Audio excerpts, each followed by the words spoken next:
Assalamualaikum warahmatullahi wabarakatuh. Waalaikumsalam warahmatullahi wabarakatuh. Apa kabar semuanya?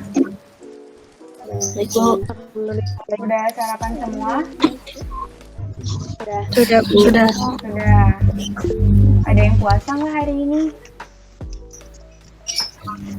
Enggak. Nggak ada.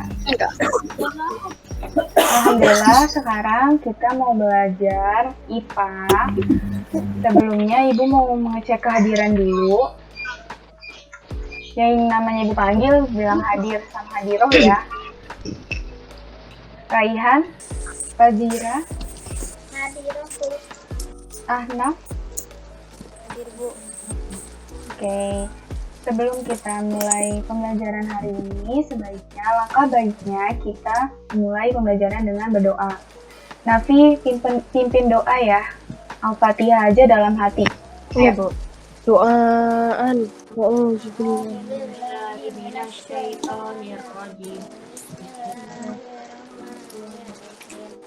Amin.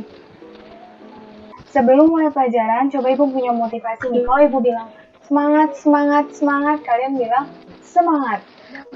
Ya. Semangat. Ayo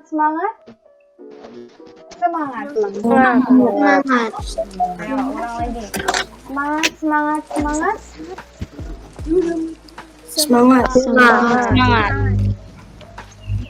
Harus semangat ya belajarnya hari ini. Nah, sebelum kita mulai pelajaran untuk materi hari ini, Ibu mau menanyakan apa kalian masih ingat materi yang kemarin diajarin sama Bulia? Tentang apa? Materi yang mana? Materi kemarin tentang siklus air. Alam. Siklus alam, siklus air. Tentang siklus air. Sekarang kita juga mempelajari tentang siklus air. Tujuan pembelajaran kita hari ini adalah jadi kalian mampu untuk mengidentifikasi faktor-faktor penyebab terganggunya siklus air. Terus kalian juga mampu menjelaskan terjadinya air tanah dan air permukaan. Terus kalian juga dapat menjelaskan pengertian dan fungsi dari air bersih. Lalu juga kalian bisa menjelaskan siklus hidrologi dan ketersediaan air bersih. Terus kalian juga bisa menyebutkan faktor yang mempengaruhi kualitas air bersih. Oke, tujuan pembelajaran kita hari ini tadi udah Ibu sampaikan. Kita sekarang masuk ke PowerPoint. Hari ini Ibu akan menjelaskan materi dengan menggunakan PowerPoint.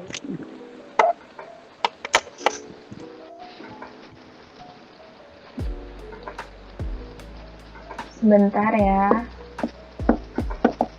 Mana kok kalian nggak ada yang nyalain ya kameranya atau sinyalnya? Saya nyala, Bu. Nyala, Bu. Aku nyala, Bu. Oh, berarti sinyalnya ya. Oh iya, udah ada tuh muka-muka kalian.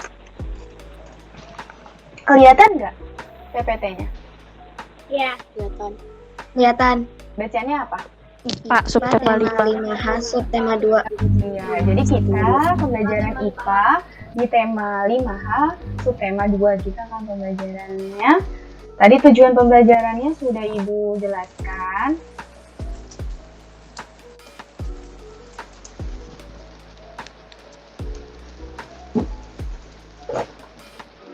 Ini sudah Ibu jelaskan tadi tujuan pembelajarannya ada 5.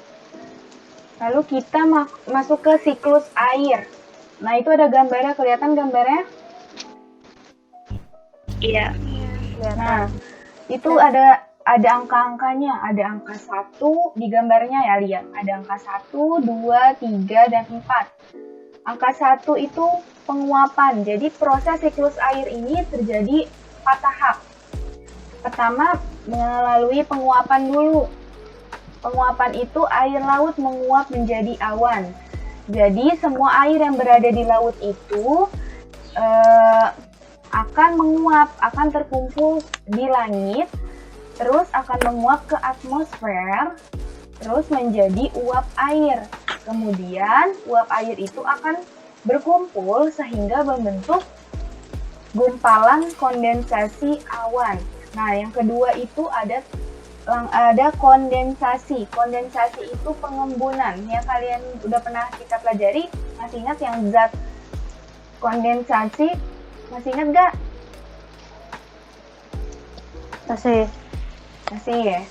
Nah, kondensasi itu terbentuknya titik-titik air melalui pengembunan dari uap air di awan. Nah, jadi karena pengaruhnya suhu, gumpalan awan itu terkumpul di langit, terus kemudian mengembun, sehingga menimbulkan bintik-bintik air yang turun ke permukaan bumi yang dikenal dengan apa? Bintik-bintik air yang turun dari langit ke bumi. Hujan. Hujan. Benar. Dengan namanya hujan. Lalu yang ketiga itu ada hujan. Yang tadi yang bintik-bintik air yang turun ke bumi, karena adanya proses kondensasi itu turun hujan. Hujan itu apa? Titik-titik air yang turun ke bumi lalu mengalir melalui sungai menuju ke laut lagi. Ada yang keserap ke tanah, ke dalam perut bumi.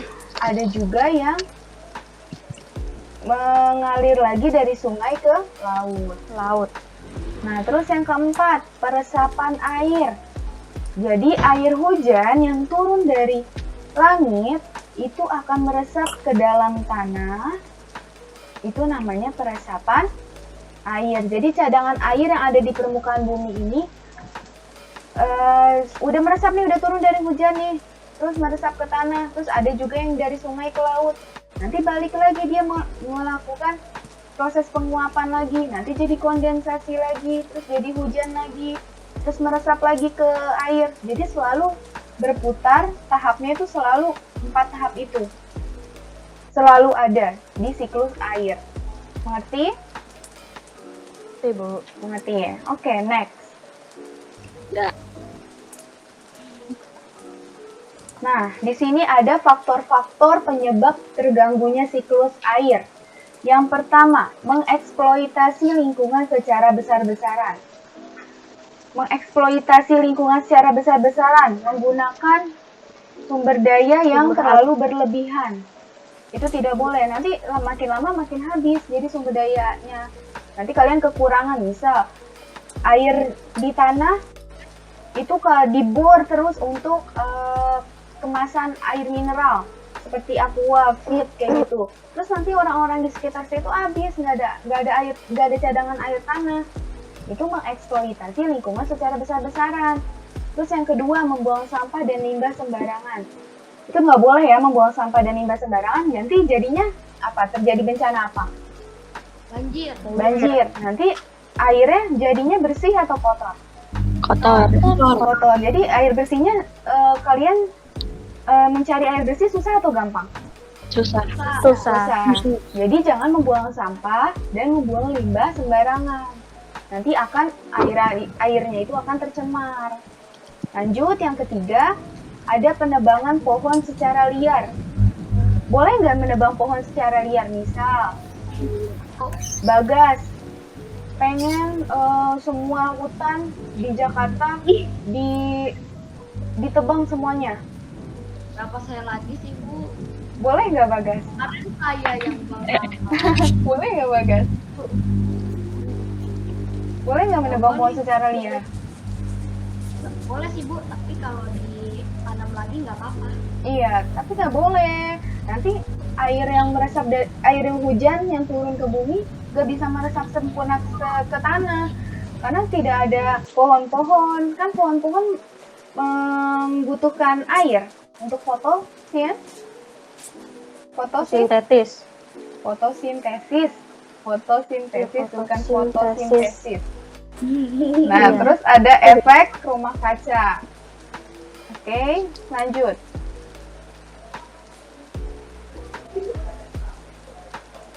Nah, ada yang tahu nggak sih pengertian air bersih itu? Air bersih itu merupakan air yang dapat digunakan untuk keperluan sehari-hari. yang kualitasnya memenuhi syarat-syarat kesehatan dan dapat diminum apabila telah dimasak. Di rumah kalian airnya bersih atau air kotor? Bersih. Air bersih. Kotor. Siapa yang airnya kotor? Enggak, bersih Bu, bersih. Oh, Jernih. jernih. Air bersih itu warnanya warna putih bening gitu, bening, atau warnanya keruh kecoklatan? Orang coklat. Bening. Putih. Bagas yang bener dong ganteng. Air bersih itu warnanya apa? Biru. Putih, Siapa yang jawab biru? biru-biruan. Di kolam renang. Kalau air yang ada di rumah kita bening dong. Kamu minum masa air yang warna keruh itu nggak baik untuk kesehatan. Nah, jadi air bersih itu dapat diperoleh dari mata air. Terus air permukaan. Air permukaan itu apa aja? Ada sungai, danau, waduk. Nah, terus air tanah itu sumur gali, sumur bor. Kalian biasanya di rumah pakai air tanah, bukan pakai air permukaan. Masa kamu minum pakai air sungai? Iya nggak, Bagas? Saya pernah Bu air banjir keminum. Ih, nggak boleh, jorok itu. Kamu sakit perut nanti loh. Minum. Jadi saya rasa teh. Jadi kamu kalau minum di rumah tuh pakai air tanah, kan pasti di rumah kalian ada sumur, ya kan? Nah,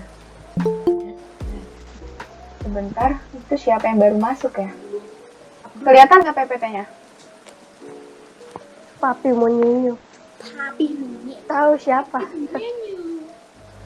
Kelihatan fungsi air bersih di PPT kalian di Kelihatan. Kelihatan. Nah, jadi fungsi air bersih bukan bagi manusia aja.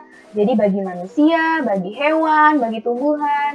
Bagi manusia untuk apa? Keperluan rumah tangga. Misalnya, Nafi mau ngepel pakai air bersih. Kalau pakai air kotor, ya tetap aja ubinnya nanti lantainya tidak bersih.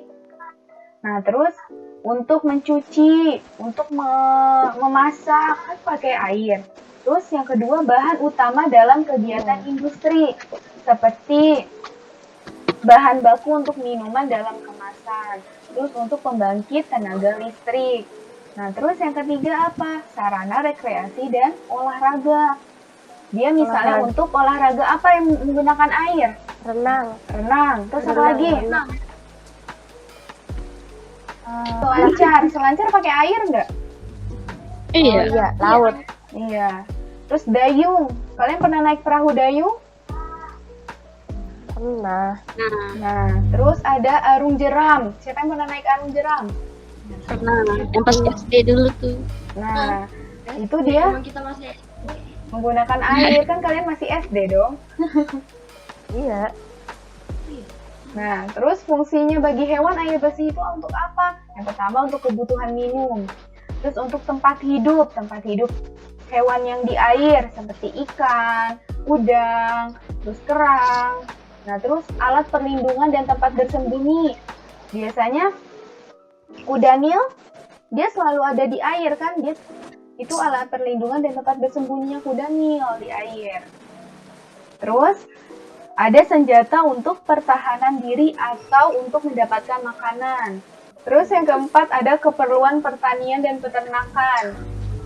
Biasanya untuk mengairi sawah, terus untuk memberi makan si hewan tersebut, terus untuk keperluan transportasi, misalnya untuk pelayaran. Pelayaran nggak ada air, nggak bisa jalan. Ya nggak, Bagas? Lotus. Nah, terus untuk pelarut zat hara yang diperlukan oleh tumbuhan. Dan yang terakhir untuk proses fotosintesis bagi tumbuhan. Mengerti? Mengerti. Iya. Sekarang proses air tanah dan air permukaan.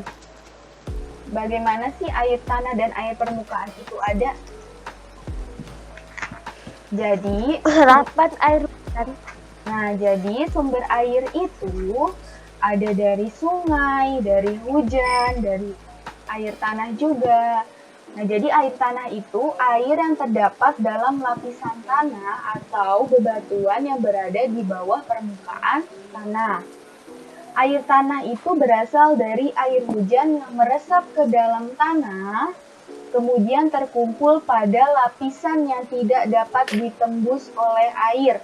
Yang lapisan kedap air yang paling bawah itu, kelihatan gambarnya? Nah, air bawah tanah itu memiliki peran penting dalam keseimbangan dan bagi makhluk hidup. Nah, jadi prosesnya itu air yang turun ke bumi, air hujan yang turun ke bumi, sebagian besar itu akan mengalir di permukaan tanah sebagai air permukaan. Jadi air hujan yang turun ke bumi itu ada yang masuk ke daerah Dalam permukaan. Disebutnya dengan air permukaan, seperti danau, waduk, kayak gitu yang ada di atas permukaan. Nah, terus ada juga air hujan yang meresap ke dalam tanah, sehingga jadinya namanya air tanah. Air tanah yang berada dekat dengan permukaan tanah akan diserap oleh tanaman dan akan kembali ke atmosfer. Terus nanti akan mengalami kondensasi lagi.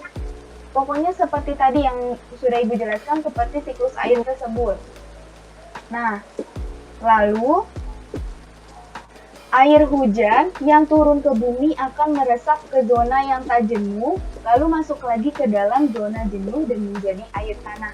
Jadi itu ada lapisan-lapisannya, lihat coba gambarnya, ada lapisan tidak kedap air, terus ada lapisan kedap air, dan ada lapisan kedap air. Nah, jadi dari pohon, bawahnya itu ada lapisan, itu masih bisa masuk air, terus masuk lagi ke lapisan paling bawah, dia udah tidak bisa meresap air lagi, udah jenuh. Jadi udah di situ tersimpan namanya air tanah. Jadi ada air tanah dangkal dan ada air tanah dalam. Kalau air tanah dangkal itu biasanya sumur yang kita pakai di rumah, itu pakai air tanah dangkal. Nah, terus kalau air tanah dalam itu sumurnya artesis. Nah, ada tulisannya kan artesis. Kalau air tanah dangkal freatis. Artesis itu untuk minum biasanya, lubang yang ada di langsung dia memancarkan sendiri airnya tanpa bantuan apapun. Nah, kalau sumur freatis itu dimanfaatkan dengan cara membuat sumur, dia tidak mengalir sendiri. Jadi butuh seperti mesin, ada kan mesin air kayak gitu.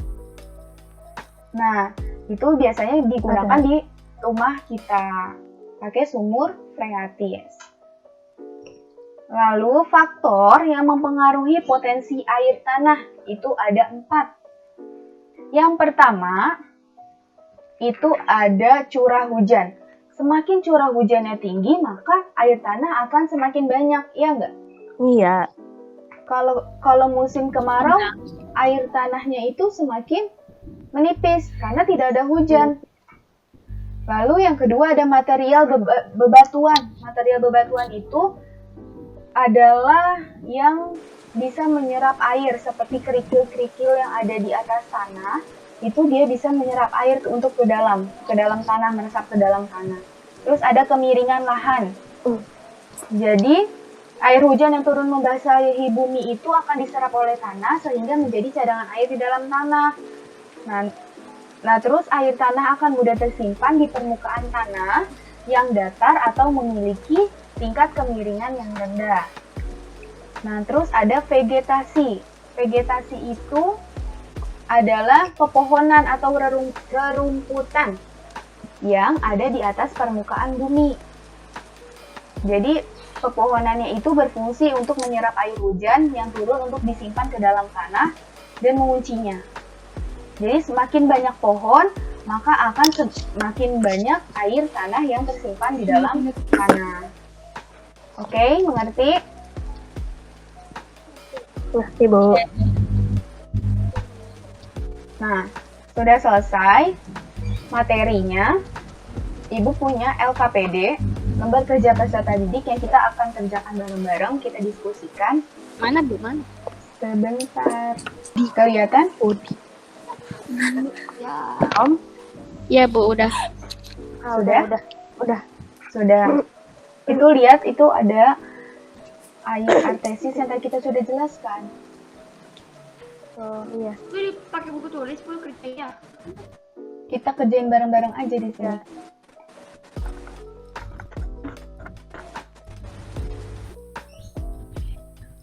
Nah, jelaskanlah beberapa hal berikut ini berdasarkan gambar tersebut. Kemudian diskusikan bersama teman sekelas. Kita kerjain bareng-bareng aja. Nah, di sini ada air artesis. Tadi yang sudah Ibu jelaskan, air artesis itu apa? Ada yang tahu? Air yang Dangkal. dangkal. Ya. Terus apa lagi? Air artesis itu di antara apa? Di antara lapisan apa itu? Lihat gambarnya. Antara lapisan tanah. Antara lapisan air tanah yang tak terhalang dan air tanah yang terhalang. Halang. Terus nomor 2. Air tanah tak terhalang itu apa? Ada yang tahu? Air tanah yang mudah diambil. Kurang tepat? Yang lainnya? Air tanah tak terhalang? Air tanah yang dapat meresap Air. air. Jadi air tanah tak terhalang itu air tanah yang dapat meresap air. Masih bisa air masuk ke dalam tanah tersebut di lapisan itu.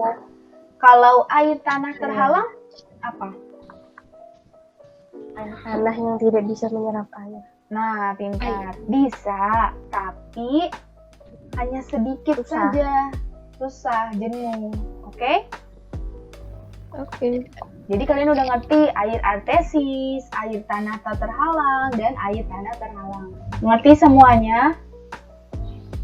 Ya. Ibu. Ada yang ingin ditanyakan? Tidak Bu. Ada yang mau ditanyain nggak? Atau kalian, Bu ini tuh apa sih Bu maksudnya? Bu ini apa sih? Nafi nggak ngerti. Bu apa sih ini? Alin nggak ngerti deh.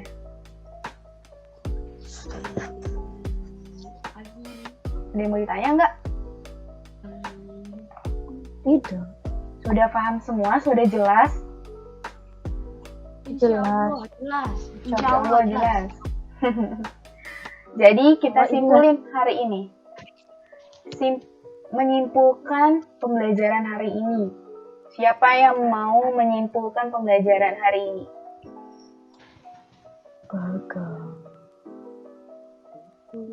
Coba Nafi, simpulin pembelajaran hari ini apa? Simpulan belajar ini tentang pembelajaran Iya, terus apa? kita mempelajari tentang siklus air, Mm-mm, penyerapan air, mm-mm, dan kandungan zat air. mm-mm. Terus kita mempelajari air apa? Air tanah dan air Tanah dan air laut, air permukaan luar, tanah dan air permukaan. Nah, terus apa lagi? Terus kita mempelajari tentang faktor-faktor apa? Faktor yang terdapat dalam air. Faktor-faktor yang mempengaruhi dari kualitas air.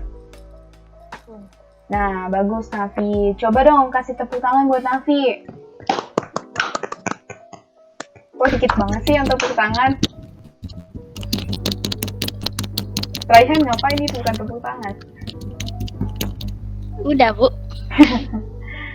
Ya, jadi kesimpulan hari ini tadi benar kata Nafi, kita mempelajari tentang pembelajaran IPA, materinya tentang siklus air atau siklus hidrologi. Terus kita mempelajari tentang faktor-faktor yang mempengaruhi kualitas air. Terus kita mempelajari tentang air tanah dan air permukaan itu berasal dari mana. Terus kita mempelajari apa lagi, Bagas? Apalagi? Yang itu Bu, siklus air. Iya, terus apalagi? Terus artesis. Perbedaan antara air permukaan dan air tanah. Pintar. Nah, jadi kita membahas tadi itu semua sudah kita bahas dan kalian sudah mengerti. Ibu punya evaluasi yang kita jawab bareng-bareng aja. Kalau enggak Ibu mau ke salah satu, Ibu panggil aja deh. Yang Ibu panggil jawab ya. Sudah kelihatan belum share screen ya? Udah. Coba. Siapa namanya ya? Zaki. Ada Zaki. Udah, Bu. Zaki jawab nomor pertama, nomor 1. Salah satu fungsi air bagi manusia adalah C, Bu. C, kurang tepat Zaki. Kalau pelarut zat hara untuk tumbuhan. Kalau untuk manusia apa? Yang D, sarana rekreasi dan olahraga. Betul Zaki. Kasih tepuk tangan buat Zaki. Lanjut, nomor 2. Nomor 2 adalah Tasya. Ada Tasya. Pasti benar. Pasti dah. C. Sumber air tanah berasal dari air hujan yang meresap ke dalam tanah. Betul Tasya. Tepuk tangan buat Tasya. Lanjut yang ketiga, yang terakhir. Siapa ya kira-kira? Ya.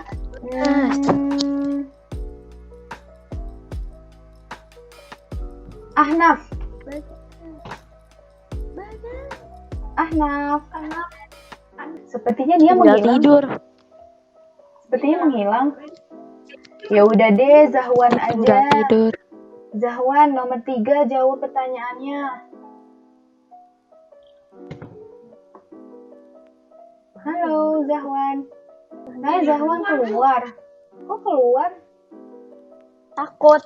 Ya udah. Fazira aja Fazira. Fazira yang cantik. Coba jawab nomor 3. C. Itu yang jawab siapa? Bukan Fazira. Tahu Rehan itu. Raihan. Oh Raihan namanya Fazira sekarang ya? Jadi Mana kenapa? ada?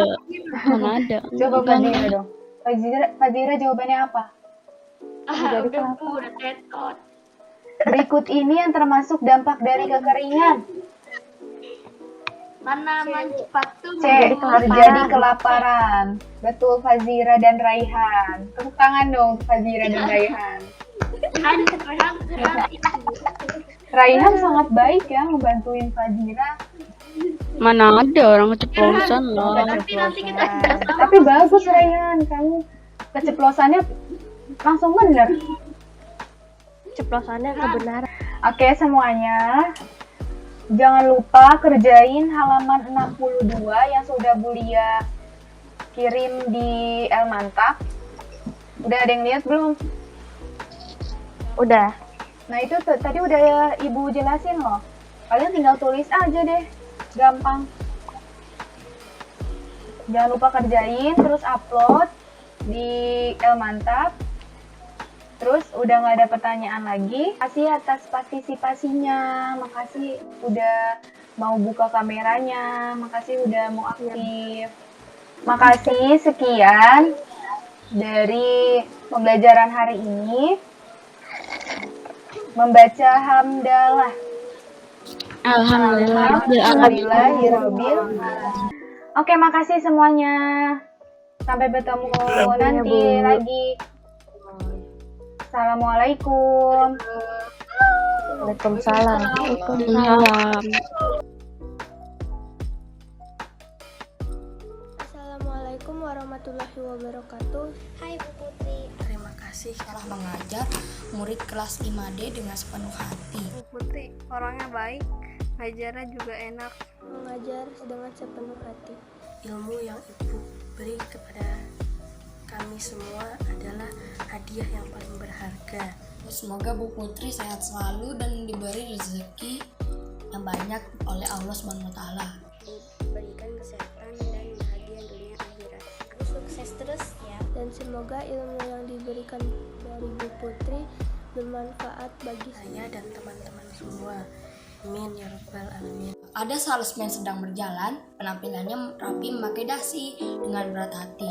Kami melepaskan, semoga Ibu Guru tak lupa kepada kami. Wassalamualaikum